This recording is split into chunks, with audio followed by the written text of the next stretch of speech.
بیا د سیوطي نه نقل کوي لنډې دا طالبانو بیا به دا خبرې نه کوي چې قرآن تنها د ملايانو کتاب ده. قرآن د بشریت کتاب ده. پوهنتون کې د علمي کیمیا ولتم طالبانو حق شته چې قرآن کې خپله ورکه ولټوي. فیزیک د پاره هم ستا، د بیولوژي د پاره هم ستا. بله ورځ مې یو علم درته یاد که عنصر بولوجیا ایکم طالب د هغوی حق هم دلته شته پکې. دا د ټولو کتاب د ملا ځان پسې مه نیسه، کلک دې نیولی بل چاته نه ورکوي. قرآن کې وایي دا اوس وایو که نه، دا ټول علوم په قرآن کې سته او مشکل هم دې نه را پیدا سوی. نن طالبانو تنها علماو قرآن پر ځان نیولی د ګوره ډېر اتباع هم پکې راغلی، نسبت د قرآن نه ډېره دفاع کوي. نن د قرآن نه ډېره دفاع څوک کوي؟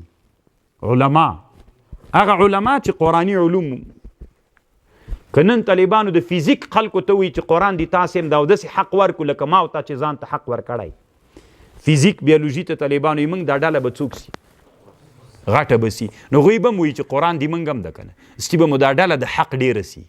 دومره به ډېره سي که دا ور اشغال راتله د قرآن په مقابل کې وی د قرآن نه دفاع کوونکي د کیمیا، فیزیک، بیولوژي د جنګ بڼه به هم بدله سي.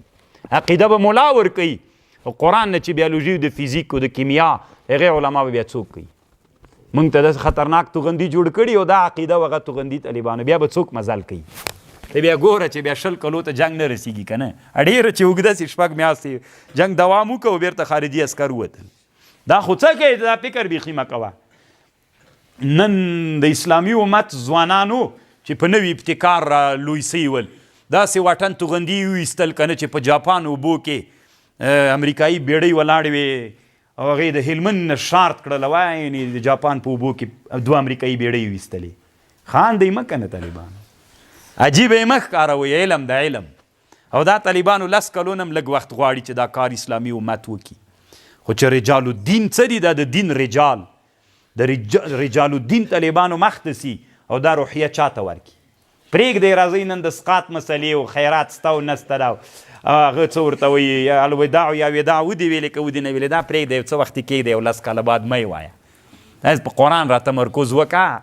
سقاط که کوې که یې نه کوې، که دعا بعد سنن کوې که یې نه کوې، دعا کوه، عبادت.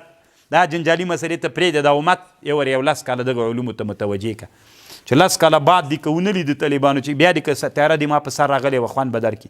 والله تا بیړۍ خو هلته د جاپان په اوبو کې ولم 7,000 کیلومتره توغندی روانې، دلته به داسې هسکه شمله ګرځو، بریتو به ګرځو. خو دا څه وخت کېدی سي؟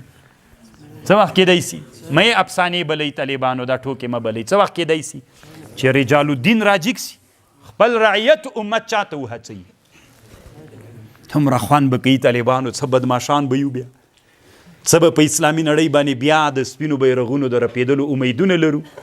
هر وخت طالبانو چې انسانان کامیابه کیږي چې خپلو امیدونو ته ملګري سي، هغې ته عملي بڼه ورکړي. اوس خو چې ملا اوري وایي مباح دي. ملا بیچاره چې هغه که نه وزیر چې خبره وکړي، د وزیر په سطح سړی خبره وکړي، وي دا ضرورت ته پې راجګ سي، وایي هغه ته مباح دي. طالبانو خبره پې وچه کړي. طالبانو نن یې موږ وچونه اراده مو کړې ده، کلکه اراده مو کړې طالبانو انشاءالله د دې لښکر ملګري کېږو به او د دې لښکر په سوونو ملګري را سره کېږي انشاءالله.